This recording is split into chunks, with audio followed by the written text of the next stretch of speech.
अस्सलाम वालेकुम वरहमतुल्लाहि वबरकात औज़ु बिल्लाहि मिनश शैतानिर रजीम बिस्मिल्लाहिर रहमानिर रहीम। ప్రవక్త ముహమ్మద్ సల్లల్లాహు అలైహి వసల్లం గారు అల్లా యొక్క చివరి ప్రవక్త. ఈ యొక్క ప్రవక్త ముహమ్మద్ సల్లల్లాహు అలైహి వసల్లం గారు ఒక విషయం చెప్పారు అని అబ్దుల్లా బిన్ మసూద్ రదియల్లాహు గారు తెలియజేస్తూ ఉన్నారు. ఈ యొక్క ప్రవక్త దగ్గరికి ఒక వ్యక్తి వచ్చి, ఓ అల్లా యొక్క ప్రవక్త ముహమ్మద్ సల్లల్లాహు అలైహి వసల్లం గారు, అన్నిటికంటే పెద్ద పాపం, గొప్ప పాపం ఏది అని ప్రవక్త ముహమ్మద్ సల్లల్లాహు అలైహి వసల్లం గారిని అడిగారు.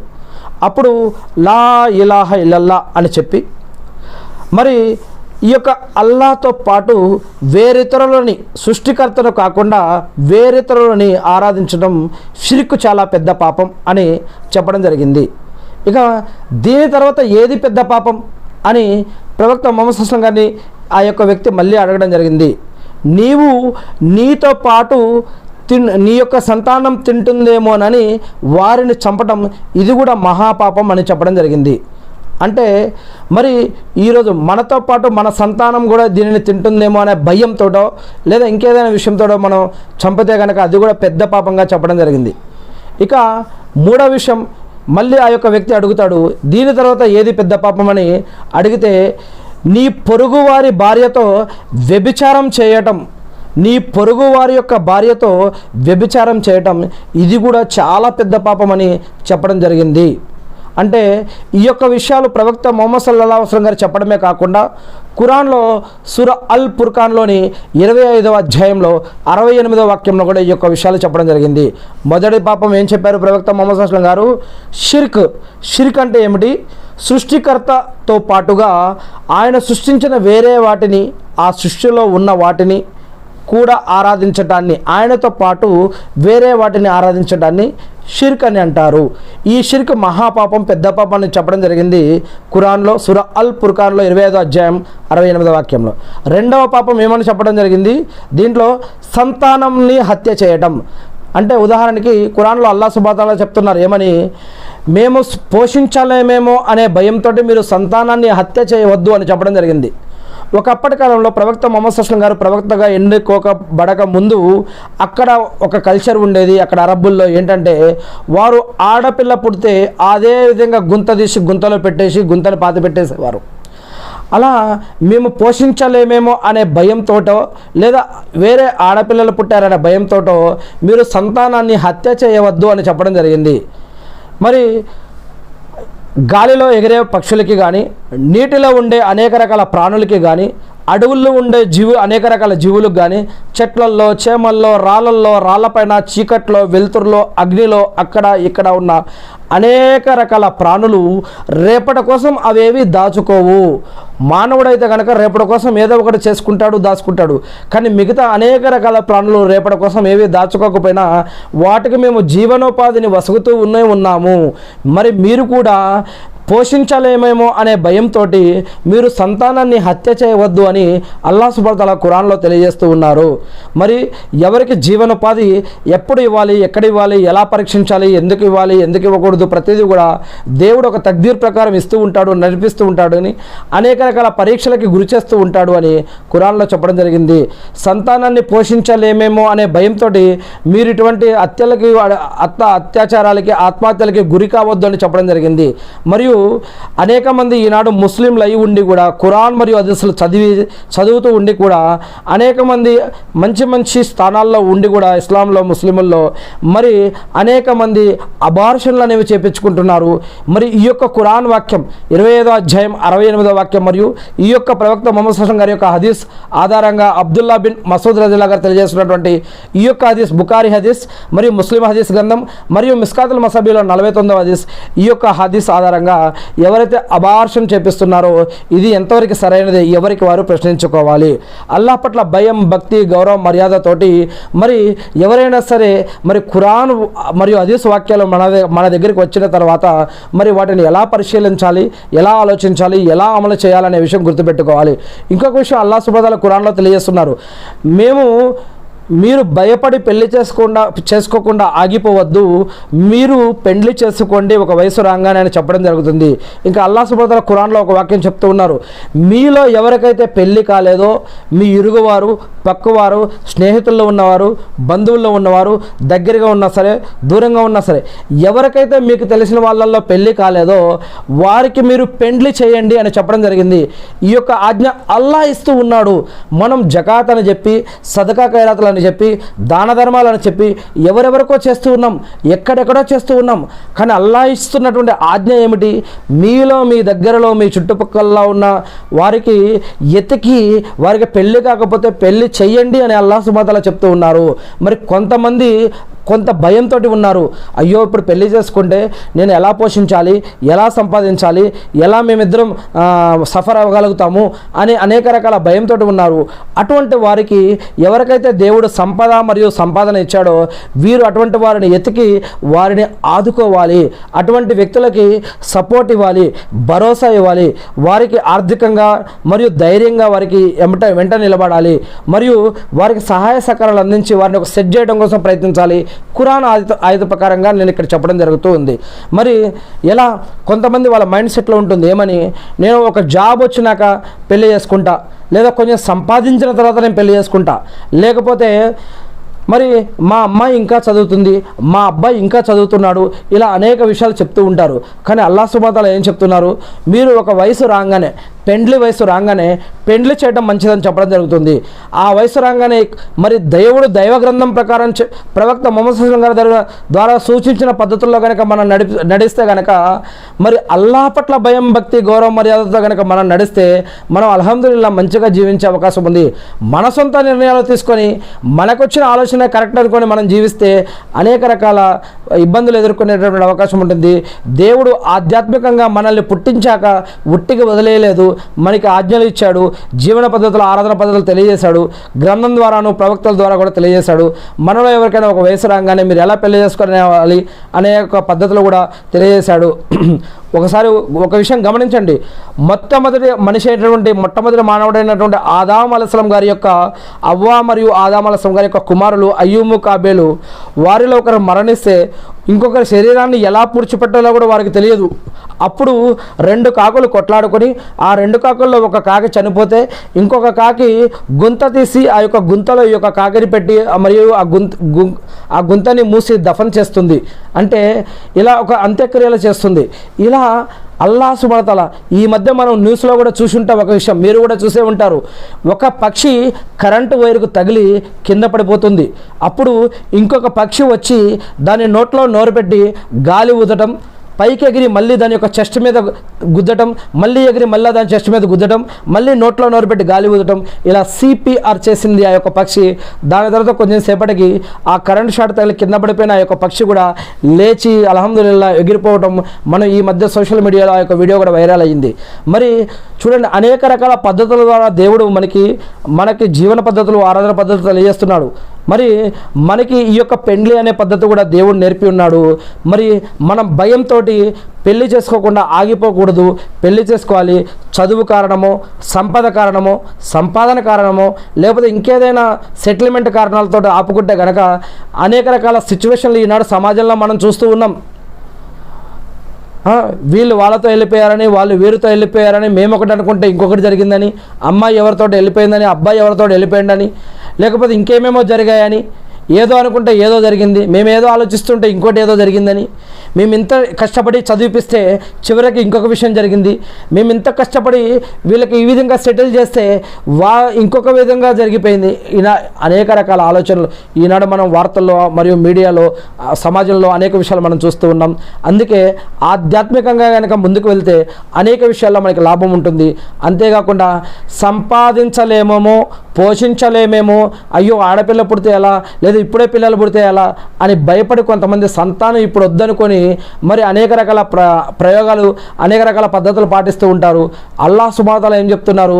మీరు నా మీద భయం, భక్తి, గౌరవ మర్యాదతోటి మీరు నా మీద భరోసా పెట్టి మీరు ఏమేమి జరిగిపోతూ ఉంటాయో ఆ విధంగా జరిగిపోతూ ఉండండి. నేను వాటికి ఏ విధంగా చేయాలో ఆ విధంగా చేస్తూ పోతూ ఉంటాను. మీరు నా మీద నమ్మకం పెట్టండి అని అల్లాహ్ చెప్తున్నారు.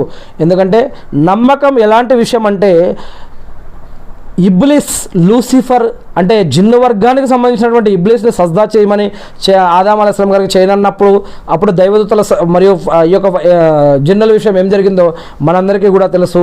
ఈ యొక్క అహం అనే కారణంతో, గర్వం అనే కారణంతో తిరస్కారి అయిపోయి, కాఫీర్ అయిపోయి ఆ రోజు ఈ యొక్క లూసిఫర్ లేదా ఇబ్లీస్ అనబడే ఈ యొక్క జిన్ను సైతానుగా శపించబడిందన్న విషయం మనం ఖురాన్లో ఇంతకు ముందే చదివి ఉన్నాం. మరి ఈ యొక్క లూసిఫర్ కూడా మరి ఏం జరిగిందంటే, అల్లా యొక్క ఆజ్ఞ ఎవరైతే ఆజ్ఞ ప్రకారం జీవిస్తారో ఆ యొక్క ఆజ్ఞ ప్రకారం జీవించే వారికి నీవు ఏం చేయలేవు అని అల్లాహ్ సుబ్హానహు వ తఆలా చెప్పాడు.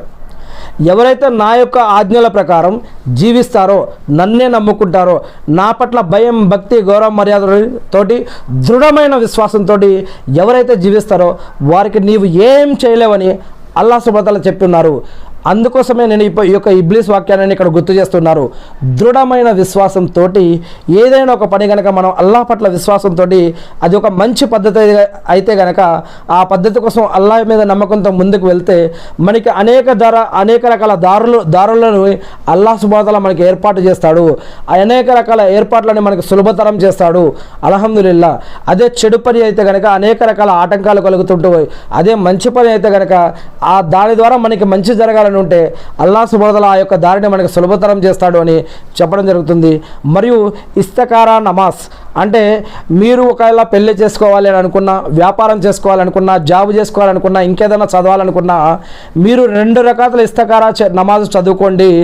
అది కనుక మీకు ముందు జరగాల్సిన విషయం మీకు లాభదాయకమై ఉంటే మీకు అది జరిగిపోతుంది.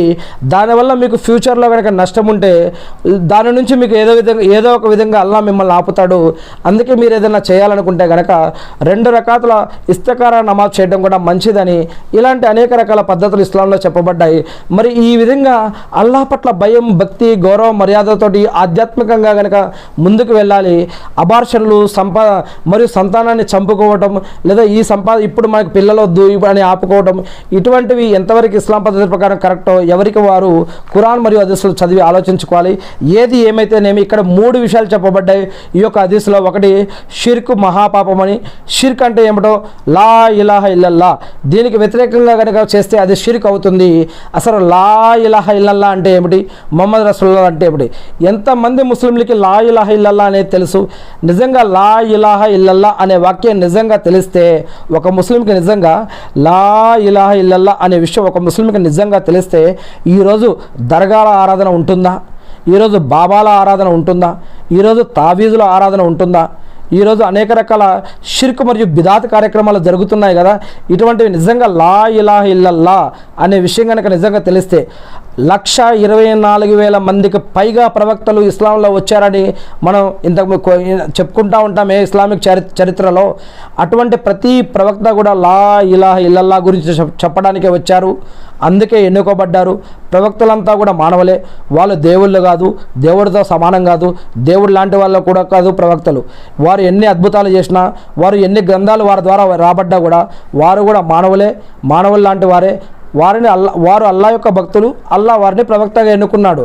వారు మన దాకా ఏదైతే ఆజ్ఞలు రావాలో అవి వారి యొక్క జరియా ద్వారా వారి ద్వారా మనకి వచ్చాయి. ఇప్పుడు మన దగ్గరికి దైవ గ్రంథం వచ్చేసింది, ఖురాన్ అనే గ్రంథం వచ్చింది. ఇప్పుడు దీంట్లో లా ఇలాహ ఇల్లల్లా, సృష్టికర్త అనే వాడిని అరబ్బీలో అల్లా అని అంటారు. సృష్టికర్త అనే పదాన్ని అరబ్బీలో అల్లా అంటారు. తెలుగులో దేవుడు, భగవంతుడు, మరి అనేక రకాల పేర్లు గాడు, లాడు, యెహోవా ఇలా రకరకాల భాషల్లో రకరకాల పేర్లతో పిలుస్తూ ఉన్నాం. అరబ్బీలో అల్లా అని అంటాం. అంటే ఈ సృష్టికర్తనే కాకుండా వేరే వారిని కూడా సృష్టికర్త అని నమ్మటాన్ని షిర్క్ అని అంటారు ఇస్లాం పద్ధతిలో. అంటే అల్లాను కాకుండా వేరే వారిని కూడా అల్లా అని అంటే దానిని షిర్క్ అని అంటారు ఇస్లాంలో. ఉదాహరణకి ఖురాన్లో ఒక సూరా అవతరించింది. ఆ సూరా అవతరించినప్పుడు ఖురాన్లో 112వ సూరా అవతరించబడినప్పుడు అక్కడ ఉన్నటువంటి మక్కా కురైషులు, యహూదీలు ప్రవక్త ముహమ్మద్ సల్లల్లాహు అలైహి వసల్లం గారిని అడుగుతారు, ఏమని? మేము కూడా అక్కడ కావా దగ్గర అనేక రకాల విగ్రహాలు ఉన్నాయి. అనేక రకాల బొమ్మలు ఉన్నాయి. వాటిని వారు ఆరాధించేవారు. ఎలా? ఇది మా అల్లా, ఇది మా అల్లా. వారి భాషలో దేవుణ్ణి అల్లా అని అంటారు. ఇగో ఇది మా అల్లా, ఇది మా అల్లా, ఇది మా అల్లా, ఇది మా అల్లా, ఇది మా అల్లా. మేము కూడా అల్లానే పూజిస్తూ ఉన్నాము, నీవు ఏ అల్లా గురించి చెప్తూ ఉన్నావు అన్నప్పుడు కులు అల్లాహు అహద్ అల్లాహు సమద్ లం యలిద్ వలం యూలద్ వలం యకుల్ లహు కుఫువన్ అహద్. ఆ సృష్టికర్త ఒకే ఒక్కడు, ఆయన ఒకే ఒక్కడు, ఆయన ఎవరిని కనలేదు, ఆయన ఎవరికి పుట్టలేదు, ఆయన లాంటిది ఏదీ లేదు, ఆయన రూపం, ఆయన విగ్రహం, ఆయన బొమ్మ, ఆయన ఫోటో ఏది కూడా ఈ సృష్టిలో లేదు అని. అదేవిధంగా ఆయన అవసరం ఎవరికీ లేదు, ఆయనకి ఎవరి అవసరమే లేదు, ఆయన అవసరమే మనందరికీ ఉంది అని. మరి ఆయన ఎవరిని కనలేదు, ఆయన ఎవరికి పుట్టలేదు అంటే ఆయనకి భార్య లేదు, పిల్లలు లేరు, ఏ రూపంలోకి ఆయన మారాల్సిన అవసరం లేదు, ఆయన ఏ లోకంలోనూ ఏ అవతారంలోనూ రావాల్సిన అవసరం లేదు. మరియు ఐతల కుర్సీలోను మరియు సూర్య ఫాతిహాలోను అనేక సురాల్లో చెప్పడం జరుగుతుంది. అల్లా అనేవాడు 7వ ఆకాశం మీద అర్ష్ అనే పీఠం పైన ఉన్నాడు. ఆయన అక్కడి నుంచి ఈ సృష్టిని మొత్తాన్ని సృష్టించి పరిపాలిస్తూ ఉన్నాడు. ఆయన లాంటిది ఏది కూడా ఈ ప్రపంచంలో లేదు. ఆయనకి సంబంధించి 786 అని కొంతమంది చెప్తున్నారు. ఇప్పుడు ఒక వ్యక్తిని 420 ఇట్రా అంటే ఆ వ్యక్తికి ఇష్టపడతాడా? ఇష్టపడడు. అటువంటిది ఒక దేవుడికి, ఒక సృష్టికర్తకి, ఒక భగవంతుడికి ఒక నెంబర్ పెట్టి పిలవడం అది ఎంతవరకు కరెక్టు? సృష్టికర్త అయినటువంటి అల్లాహ్ సుబ్హానహు వ తఆలా ఖురాన్లో మరియు హదీసుల్లో ప్రవక్త ముహమ్మద్ సల్లల్లాహు అలైహి వసల్లం గారు చెప్తున్నారు, అల్లాహకి మంచి మంచి పేర్లు ఉన్నాయి. ఉదాహరణకి 99 పేర్లు ఉన్నాయని చెప్తున్నారు.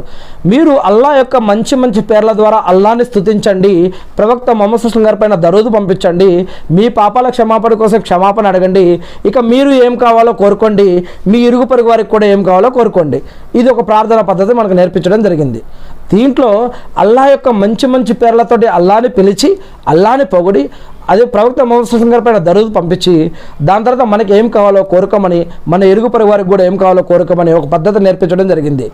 ఇక్కడ ఈ యొక్క నెంబర్లు ఎడికెళ్ళి వచ్చాయి. మరి 786 కానీ వేరే నెంబర్లు కానీ వేరే అనేక రకాల ఈ మధ్య చిట్టీలలో రాసి మడిచి తావీదుల్లో పెట్టుకొని ఎక్కడ పడితే అక్కడ తిరుగుతూ ఉన్నారు. ఇవి ఇస్లాంలో ఏడికెళ్ళి వచ్చాయి.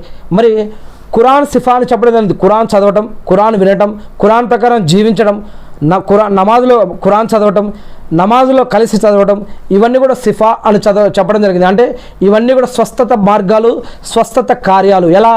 ఖురాన్ చదివినా, ఖురాన్ విన్నా, లేదా నమాజ్లో వెళ్ళి ఖురాన్ చదివేటప్పుడు అక్కడ నమాజ్లో నిలబడ్డా, ఇవి స్వస్థత మార్గాలు అని చెప్పడం జరిగింది. ఎక్కడా కూడా పేపర్లో రాసుకొని ఆ పేపర్ తావీదు లెక్క పెట్టుకొని మీకు స్వస్థత దొరుకుతుందని ఎక్కడ చెప్పబడలేదు కదా ఇస్లాంలో. ఖురాన్లో ఎక్కడ అలా చెప్పబడలేదు, హదీసుల్లో ఎక్కడక్కడ చెప్పబడలేదు. ఇంకా ఉల్టా తిరిగి ప్రవక్త ముహమ్మద్ సల్లల్లాహు అలైహి వసల్లం గారు ఎవరి ఒంటిపైన అయినా తావీజు ఉంటే మీరు ఆ తావీజు తీసివేయండి అని చెప్పడం జరిగింది. ఇంకా ఎవరైతే ఒక వ్యక్తి జాదూ చేస్తాడో, లేదా జాదూని నమ్ముతాడో, లేదా జాదూల దగ్గరికి వెళ్తాడో వారి యొక్క ఆరాధన 40 రోజుల వరకు తిరస్కరించబడుతుందని చెప్పడం జరిగింది. మరి ఈనాడు మనం గడ్డాలు పెట్టి, టోపీలు పెట్టి ఎవరెవరో ఉంటే వారిని నిజంగా వెళ్ళి మనం నమ్మేస్తూ ఉన్నాం. అందుకే మనం కూడా ఖురాన్ చదవాలి, హదీసులు చదవాలి, ఇస్లాం ఏంటో తెలుసుకోవాలి. మరి ఉట్టిగా డిపెండ్ ఇతర వ్యక్తుల మీద మనం ఆధారపడవద్దు. మనం కూడా ఖురాన్ హదీసులు తెలుసుకోవాలి. మన దగ్గరలో ఉన్న మస్జిదులకు వెళ్ళాలి. ఆ దగ్గరలో ఉన్న ఇమాములు, మౌలవీలు, ముఫ్తీలు ఎవరైనా ఉంటే వారితో కలవాలి, మాట్లాడాలి, స్నేహం చేయాలి. వారితో మాట్లాడుతూ మన యొక్క ప్రశ్నలు, సవాళ్ళకి ఏవైనా ఉంటే, మసాలా ఉంటే వారి దగ్గర అడిగి తెలుసుకుంటూ ఉండాలి. మరియు వారి మీదే ఆధారపడవద్దు. వారు చెప్పింది నిజమా కాదా అని తెలియాలి అంటే మళ్ళీ మనం ఇంటికి వచ్చినాక ఖురాన్ యాప్లు ఉన్నాయి ఈ మధ్య ఫోన్లో, లేదా ఇంట్లో ఖురాన్ మనకు వచ్చిన మన భాషలో, తెలుగులో, హిందీలో, ఇంగ్లీష్లో, ఉర్దూలో, అరబీలో ఏ భాష వస్తే ఆ భాషలో ఈ మధ్య ఖురాను మనకు వచ్చిన భాషలో కూడా దొరుకుతుంది. ఆ యొక్క ఖురాన్ తెరవాలి. మనం ఒక ఇమాం సాబ్ని, ఒక మౌలవీ సాబ్ని, ఒక ముఫ్తీ సాబ్ని ఏదైనా ఒక ప్రశ్న అడిగినాం, ఆయన ఏదో సమాధానం చెప్పారు, అది ఖురాన్లో ఎక్కడుందని అడగాలి, లేదా హదీస్లో ఎక్కడుందని అడగాలి. ఇంటికి వచ్చాక దాన్ని మనం తెలిసి చదవాలి. మరి వారు చెప్పింది నిజమా కాదా అని మనం కూడా 1కి 10 సార్లు నిర్ణయించుకోవాలి. ఎందుకు నిర్ణయించుకోవాలి, ఎందుకు ఇంత ఎంక్వైరీ చేయాలి అనే ఒక సవాల్ మనకు వస్తుంది. అరే, ప్రపంచంలో ఒక ఫోన్ కొనాలన్నా, ఒక కంప్యూటర్ కొనాలన్నా, ఒక వస్తువు కొనాలన్నా స్నానం చేసే జగ్గు కొనాలన్నా, పళ్ళదోకని బ్రష్ కావాలన్నా, లేకపోతే ఇంకేదన్నా కావాలి కొనాలి అంటే, ఒక లైట్ కొనాలన్నా, ఒక ఫ్యాన్ కొనాలన్నా, ఒక పెన్ను కొనాలన్నా, ఒక బుక్ కొనాలన్నా, ఒక టీవీ, ఫ్రిడ్జ్ వస్తువులు ఏమన్నా కొనాలంటే కూడా 1-10 సార్లు ఏ కంపెనీ బాగుంది, ఏది రేట్ ఎక్కువ, ఏది రేట్ తక్కువ, ఏది గ్యారంటీ, ఏది వారంటీ, ఏది కంపెనీ, ఏది చైనాది, ఏది మంచిది, ఏది చెడ్డది, మరి వారంటీ గ్యారంటీ ఏడుంది, టెక్నీషియన్లు ఉన్నారా, ఇది కొనొచ్చా లేదా, ఎవరన్నా కొన్నారా, వాళ్ళ సర్వీస్ ఎలా ఉంది, వాళ్ళ రిపోర్ట్ దీనికి 5 స్టార్ ఉందా లేదా, మరి దీని యొక్క ఫీడ్బ్యాక్ ఎలా ఉంది, ఇలా ఇది పాడైపోతే మరి దీని యొక్క పరిస్థితి ఏంటి, దీని రిపేర్ అయితే ఎంత పరిస్థితి, దీని పరిస్థితి ఏంటి, ఇలా 1-10 సార్లు 100 సార్లు అనేక రకాల రోజులు దాని గురించి ఈ షోరూంలో, ఆ షోరూంలో, ఆ వెబ్సైట్లో, ఈ యొక్క యాప్లో, అక్కడ ఇక్కడ ఇంత ఒక చిన్న వస్తువు కొనాలంటే మనం ఇంత ఎంక్వైరీ చేస్తున్నాం కదా. మనం చచ్చిపోయి స్వర్గానికి వెళ్తామా నరకానికి వెళ్తామా ఎవరికి తెలుసు. మరి ఈ యొక్క జీవితంలో మనం జీవించిన పద్ధతులు ప్రకారం మనం వెళ్ళేది స్వర్గానికా నరకానికా అని తెలుసుకోవాలంటే మరి మనం ఎంక్వైరీ చేయాల్సిన అవసరం లేదా? ఏదో ఒక మౌలి సాబుని, ముఫ్తీ సాబుని నమ్ముకుంటే సరిపోతుందా? వారిని వెళ్ళి అడగాల. దాని తర్వాత మనం కూడా ఖురాన్ చదవాలి, మనం కూడా హదీసులు చదవాలి. వారు అల్హమ్దులిల్లాహ్ మనం ఎవరినైతే అడిగామో వారు మంచి విషయాన్ని చెప్పారంటే దాన్ని నమ్మాలా, ఓకే పర్వాలేదు. కానీ వారు ఖురాన్కి వ్యతిరేకంగా కనుక ఏదైనా సమాధానం చెప్పుంటే మళ్ళీ వెళ్ళి, లేదు మౌల్ సాబ్, లేదు ముఫ్తీ సాబ్, మరి ఖురాన్లో ఇలా ఉంది కదా, మీరు ఈ విధంగా చెప్పారు, మరి దీన్ని ఎలా అర్థం చేసుకోవాలని 1-10 సార్లు ఈ ఇమాం ఎలా చెప్పారు, ఆ ఇమాం ఏం చెప్పారు, అక్కడేం చెప్తున్నారు, ఇక్కడే 1-10 సార్లు తెలుసుకోవటం వల్ల మనకు వచ్చే నష్టమేమీ లేదు. మనం ఎలా జీవించినప్పుడు, బ్రతికి ఉన్నప్పుడు ఎలా జీవించామో దాని ఆధారంగానే స్వర్గం జరుగుతుంది. ఎందుకంటే ఖురాన్ హదీసుల్లో మొట్టమొదటి హదీస్ ఒకటి ఉంటుంది, ఇన్నమల్ అమాలు బిన్నియాత్. మనం ఏ ఉద్దేశంతో అయితే, ఏ యొక్క ఆలోచనతో అయితే, ఏ యొక్క నియత్తో మనం నిజంగా ఏదైనా పని చేస్తామో దాని ఆధారంగానే దాని యొక్క రిజల్ట్ అనేది దేవుడు ఇస్తాడని ఇస్లాంలో చెప్పడం జరుగుతూ ఉంది. అందుకోసమే మనం ఏదైనా చేస్తే కనుక మరి 1-10 సార్లు అయినా 100 సార్లు అయినా ఆ యొక్క విషయం తెలుసుకోవాలి. ఒక పెళ్లి చేస్తే ఏ పద్ధతిలో పెళ్లి చేయాలి, మరి ఎవరైనా పుడితే ఏంటి, కొంతమంది ఇల్లు కడితే ఏం చేయాలి, లేకపోతే కట్నా చేస్తే ఏం చేయాలి, లేకపోతే ఇంకేదైనా పిల్ల పెద్ద మనిషి అయితే ఏం చేయాలి, ఇలాంటి అనేక విషయాలు, పిల్ల పుట్టినరోజు వస్తే పిల్ల కొడుకు లేకుంటే కొడుకు పుట్టినరోజు వస్తే ఏం చేయాలి, ఇలాంటి అనేక విషయాలు ఏదైనా చేయాలి ఏం చేయాలి అనే సమాజంలో ఇతరులను చూసి, సమాజంలో వేరే వాళ్ళని చూసి మేమేం చేయాలనే ఆలోచనతో అనేక రకాల టెన్షన్ పడుతూ ఉంటారు. అది ఇస్లాంలో అల్లాహ్ సుబ్హానహు వ తఆలా ప్రవక్త ముహమ్మద్ సల్లల్లాహు అలైహి వసల్లం ద్వారా మనకి అన్ని పద్ధతులు చూపించేశారు, అన్ని పద్ధతులు నేర్పించారు. మరి అంతవరకు చేస్తే చాలు, లేనివి చేయాల్సిన అవసరం లేదు, ఉన్నవి తీసేయాల్సిన అవసరం లేదు. మరి మన స్తోమతకు తగ్గట్టుగా ఏది చేయమన్నారో అది చేస్తే చాలు. ఉదాహరణకి ఒక వ్యక్తి హజ్ చేయాలనుకోండి, మనకి హజ్ చేసే స్తోమత లేదు, మరి హజ్ ఎవరి మీద ఫరజ్ ఉంది? ఎవరైతే డబ్బు ఉందో, మాల్దారు ఎవరికైతే సంపాదన ఇచ్చాడో వాళ్ళకి హజ్ చేయమని ఉన్నారు. మరి మనం హజ్ చేయలేని పరిస్థితి మనకు ఉంది, ఏం చేయాలి? అందుకే ఉదాహరణకి మనం ఉదయం ఫజర్ నమాజ్ తర్వాత ఇస్రాక్ నమాజ్ అని ఉంటుంది, అంటే 2 రకాతులు సూర్యకిరణాలు వచ్చే ముందు యొక్క కొంచెం ఫజర్ నమాజ్కి దానికి మధ్యలో ఉంటుంది. ఆ యొక్క సమయం అవగానే 2 రకాతులు నమాజ్ చేస్తే వారికి హజ్ చేసినంత పుణ్యం దొరుకుతుంది అని, లేదా ఉమ్రా చేసినంత పుణ్యం దొరుకుతుందని. ఇంకొకటి మన యొక్క తల్లి ముఖం వైపు, తల్లి ముఖం వైపు ప్రేమతో ఒక్కసారి ఈ విధంగా చూస్తే కూడా వారికి హజ్ చేసినంత పుణ్యం లభిస్తుంది అని ఈ విధంగా చెప్పడం జరుగుతుంది. మరియు ప్రవక్త ముహమ్మద్ సల్లల్లాహు అలైహి వసల్లం గారి దగ్గర సహాబాలు వస్తారు. ఒకసారి సహాబాలు వచ్చి, ఓ ప్రవక్త ముహమ్మద్ సల్లల్లాహు అలైహి వసల్లం గారు, కొంతమంది సహాబాలలో ధనవంతులు ఉన్నారు, వారు నమాజులు చేస్తున్నారు, ఉపవాసాలు చేస్తున్నారు, సదకా ఖైరాతులు చేస్తున్నారు, హజ్ ఉమ్రాలు కూడా చేస్తున్నారు, వారి దగ్గర డబ్బులు ఉన్నాయి, ఇవన్నీ చేస్తున్నారు. ఉపవాసం, మరి మేము వాళ్ళు నమాజులు ఉంటున్నారు, మేము నమాజులు చేస్తున్నాం, వాళ్ళు ఉపవాసాలు ఉంటున్నారు, మేము ఉపవాసాలు ఉంటున్నాం, వాళ్ళు ఇస్లాం పద్ధతిలో పాటిస్తున్నారు, మేము పాటిస్తూ ఉన్నాం. మరి వాళ్ళు మా దగ్గర డబ్బు లేనందువల్ల మేము సదకా ఖైరాతులు, జకాతులు, హజ్ ఉమ్రాలు చేయలేకపోతున్నాం. మరి మేము అన్ని పుణ్యాలు సంపాదించాలంటే మరి మా పరిస్థితి ఏంటి అని అంటే, మీరు నమాజు తర్వాత అక్కడనే కూర్చొని సుబ్హానల్లాహ్, అల్హమ్దులిల్లాహ్, అల్లాహు అక్బర్ అని ఇన్ని సార్లు చదవండి. అది కనుక చదివితే మీరు వారు చేసినంత పుణ్యం మీకు కూడా లభిస్తుంది అని ఈ విధంగా ఇస్లాంలో ప్రతిదీ కూడా ఎవరికైతే ధనవంతులు ఉన్నారో వారికి ఫరజ్గా కొన్ని ఇవ్వడం జరిగింది, ఎవరైతే పేదవారు ఉన్నారో వారికి ఈజీగా ఇంకొన్ని విషయాలు చెప్పడం జరిగింది. మరి అల్లాహ్ సుబ్హానహు వ తఆలా కొంతమందికి కొన్ని ఇచ్చి కొంతమందికి కొన్ని తీసేసుకొని ఈ విధంగా పరీక్షిస్తూ ఉంటాడు. అదే గుడ్డివారు, లేకపోతే ఎవరైనా హ్యాండిక్యాప్ ఉన్నారు, లేదా మతిస్థిమితం లేదు, ఇంకెవరైనా అనారోగ్యంతో ఉన్నారు, అనేక రకాల ఇబ్బందుల్లో ఉన్నారు, అటువంటి వారికి ఉపవాసాల్లో ఎలా ఫెసిలిటీస్ ఇవ్వడం జరిగింది. ట్రావెలింగ్లో ఉన్నారు, మరి పీరియడ్స్లో ఉంటే వారికి ఏ విధంగా అవకాశాలు ఇవ్వడం జరిగింది. జరిగింది, అల్లాహ్ సుబ్హానహు వ తఆలా మతిస్థిమితం లేని వారిపైన ఏ విధంగా అయితే నమాజ్ లేకుండా జరిగింది. ఇలా అనేక రకాల సమయం సందర్భం బట్టి మనుషులను బట్టి అనేక రకాల పద్ధతులు, అనేక రకాల ఫెసిలిటీస్ ఇస్లాంలో అల్లాహ్ సుబ్హానహు వ తఆలా కల్పించాడు. మరి ఇవన్నీ కూడా మనం ఖురాన్ మరియు హదీస్ల ఆధారంగా తెలుసుకుంటూ పోతూ ఉండాలి. అందుకే ఈ యొక్క హదీస్ ఏదైతే మనం ఇప్పుడు చెప్పుకున్నామో దాంట్లో ముఖ్యంగా మరి షిర్క్ అనేది మహాపాపం, పెద్ద పాపం. అసలు షిర్క్ అంటే ఏమిటి మనం తెలుసుకోవాలి. అసలు ఎంతమంది ముస్లింలకి ఈరోజు షిర్క్ అంటే ఏమిటో తెలుసు? ప్రతి ఒక్కరూ ప్రతి నమాజ్లో ప్రతి రకాతులో సూర్య ఫాతిహా చదువుతారు. దాంట్లో 7 వాక్యాలు ఉన్నాయి. దాని అర్థం ఎంతమందికి తెలుసు? ప్రతి ఒక్కరు చదువుతారు. ఇమాం చదువుతాడు, ఇమాం వెనక నిలబడ్డ మనం కూడా చదువుతాం. ఔజు బిల్లాహి మినష్ షైతానిర్ రజీమ్ బిస్మిల్లాహిర్ రహమానిర్ రహీం అల్హమ్దులిల్లాహి రబ్బిల్ ఆలమీన్ అర్రహమానిర్ రహీం మాలికి యౌమిద్దీన్ ఇయ్యాక నఅబుదు వ ఇయ్యాక నస్తഈన్ ఇహ్దినస్ సిరాతల్ ముస్తఖీమ్ సిరాతల్ లదీన అన్అమ్త అలైహిం గైరిల్ మగ్దూబి అలైహిం వలద్దోలీన్ ఆమీన్ అని మనం చదువుతాం. దీని యొక్క అర్థం ఏమిటి? ఎంతమందికి దీని యొక్క అర్థం? నిజంగా ఈ యొక్క సూరా యొక్క అర్థం కనుక తెలిస్తే ఎన్ని కవాలీలు ఈరోజు నాశనం అయిపోతాయి, ఎన్ని నాతులు ఈరోజు నాశనం అయిపోతాయి. ఈ యొక్క సూరా కనుక అర్థం తెలిస్తే కవాలీలు నాతులలో ఉన్న షిరుకు వినటం చాలామంది వదిలేస్తారు. ఈ యొక్క సూరా కనుక అర్థం తెలిస్తే కవాలీలు నాతులు పాడేవారు, రాసేవారు, వినేవారు చాలామంది తగ్గిపోతారు. ఈ యొక్క సూరా కనుక అర్థం తెలిస్తే ప్రతి ఒక్క ప్రవక్త ఈ యొక్క సూరా యొక్క పని చేయడం కోసమే వచ్చారు అని ఖురాన్ మరియు హదీస్లో మనకు అర్థమవుతూ ఉంది. ప్రతి నమాజ్లో ప్రతి రకాతులో కూడా ఈ యొక్క సూర్య ఫాతిహా చదవాలి. ఇక్కడ చదవాల్సిన సూరాని ఎవరో రంజాన్లో ఉపవాసానికి ముందు లేచి ఫాతిహా అని అంటున్నారు, ఎవరో ఒక సమాధి దగ్గరికి వెళ్ళి ఫాతిహా అంటున్నారు, ఎవరో ఒక కబ్రస్థాన్ దగ్గరికి వెళ్ళి ఫాతిహా అంటున్నారు, ఎవరో ఒక ఇంట్లో వెళ్ళే గర్భరాణి అని చెప్పి అక్కడికి వెళ్ళి ఫాతిహా అని అంటున్నారు, ఎవరో ఒక దగ్గరికి వెళ్ళి ఏదో అన్నం వండేసి ఏదో అన్నదానం అని చెప్పేసి ఆడకెళ్ళి ఫాతిహా అంటున్నారు. అరే ఈ ఫాతిహా సూర అర్థం ఏంటి? ఎక్కడెక్కడికి వెళ్ళి మీరు ఫాతిహా అని అంటున్నారు? ఒక్కసారి షిర్క్ అంటే ఏమిటి? అల్లాహ్ సుబ్హానహు వ తఆలా షిర్క్ తప్ప నేను దేన్నైనా క్షమిస్తానని ఈ యొక్క హదీస్లో చెప్పారు అని ప్రవక్త ముహమ్మద్ సల్లల్లాహు అలైహి వసల్లం గారు చెప్తున్నారు. షిర్క్ అంటే ఏమిటి? ముందుగా ప్రతి ముస్లిం కూడా లా ఇలాహ ఇల్లల్లాహ్ అంటే ఏమిటి తెలుసుకోవాలి. ఖురాన్లో మొట్టమొదటి సూర అయిన సూర్య ఫాతిహాలో ఉన్న ఆ 7 వాక్యాల అర్థం కూడా తెలుసుకోవాలి. ఇక రెండవది మరి సంతానాన్ని హత్య చేస్తాడేమో, నేను సంపాదించే సంపద తిండి వారికి పెట్టాల్సి వస్తుందేమో, వారు తింటారేమో లేదా లేనేమో అనే భయంతో సంతానాన్ని హత్య చేయడం మహాపాపంగా చెప్పడం జరిగింది. మరి అబార్షన్లు ఎంతవరకు కరెక్టో ఒకసారి ఆలోచించుకోవాలి.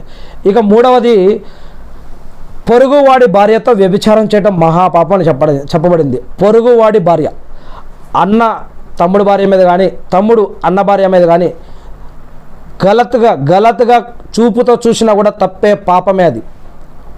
అదేవిధంగా మరిదిని నరకంతో పోల్చడం జరిగింది.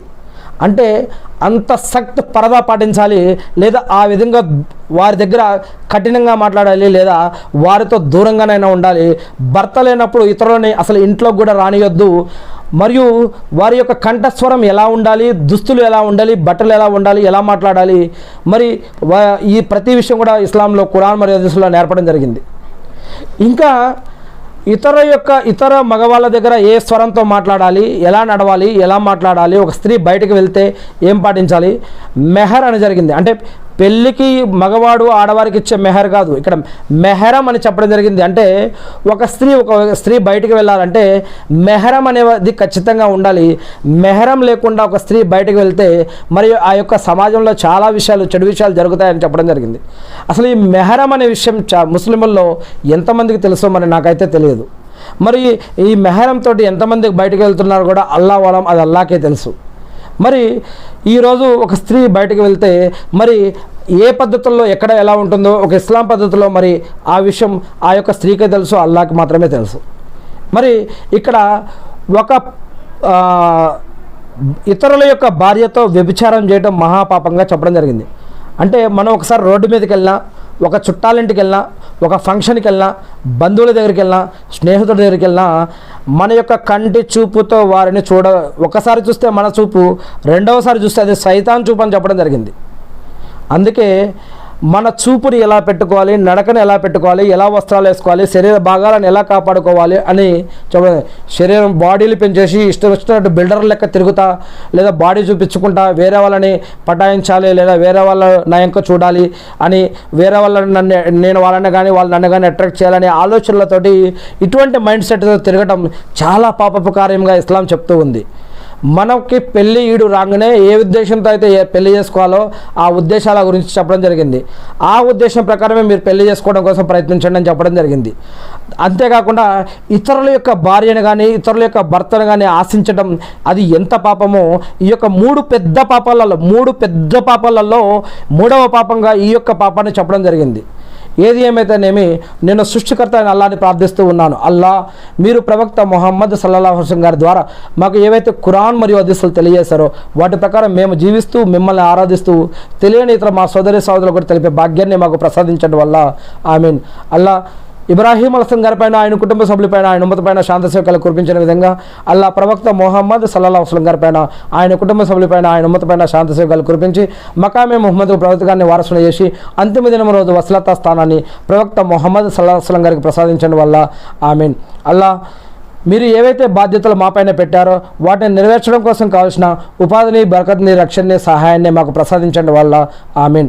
అల్లా, మాకు తెలిసి లేదా తెలియకుండా ఏదైనా షిర్కు చేసి ఉండింటే వాళ్ళ వాటి కోసమై ఎవరైతే ఈ యొక్క ప్రసంగం వింటున్నారో, ఎవరైతే ఈ ప్రసంగాన్ని ఇతరుల దాకా చేరుస్తూ ఉంటారో, ఎవరైతే మీ మార్గంలో మాకు ఖర్చు చేసి మిమ్మల్ని కూడా ఇబాదత్ చేసి ఉన్నారో, ఎవరైతే నమాజులు, సదకా ఖైరాతులు, జకాతులు, హజ్జుమ్రాలు చేసి ఉన్నారో, చేస్తున్నారో, చేయబోతున్నారో, నీ దాసులు ఎవరైతే మరణించారో, నీ దాసులు ఎవరైతే జీవించి ఉన్నారో, నీ దాసులు ఎవరైతే సంతానం కలిగి ఉన్నారో, సంతానం కలగబోతూ ఉన్నారో వారందరి తరపున కూడా మేము మిమ్మల్ని ప్రార్థిస్తూ అర్థిస్తూ ఉన్నాం వల్ల అల్లా మా అందరి యొక్క పాపాలను క్షమించండి వల్ల, మా అందరికీ స్వర్గ భాగ్యాన్ని ప్రసాదించండి వల్ల, మీరు ఏదైతే చెడు, పాపం, హరాము, నేరం, ఘోరం అని చెప్పారో ఇటువంటి వాటి జోలికి మేము పోకుండా అందరితో కలిసిమెలిసి జీవిస్తూ ఆధ్యాత్మికంగా అందరితోటి, అన్ని మతాల వారితోటి, అన్ని గ్రంథాల వారితోటి, అన్ని కులాల వారితోటి, అన్ని ప్రాంతాల వారితోటి కలిసిమెలిసి జీవించే హృదయాన్ని, భాగ్యాన్ని మా అందరికీ కురిపించండి వల్ల, మా అందరిపై కురిపించండి వల్ల, మా అందరి యొక్క మనస్తత్వంలో ఎటువంటి కీన కపట్ లేకుండా, ఎటువంటి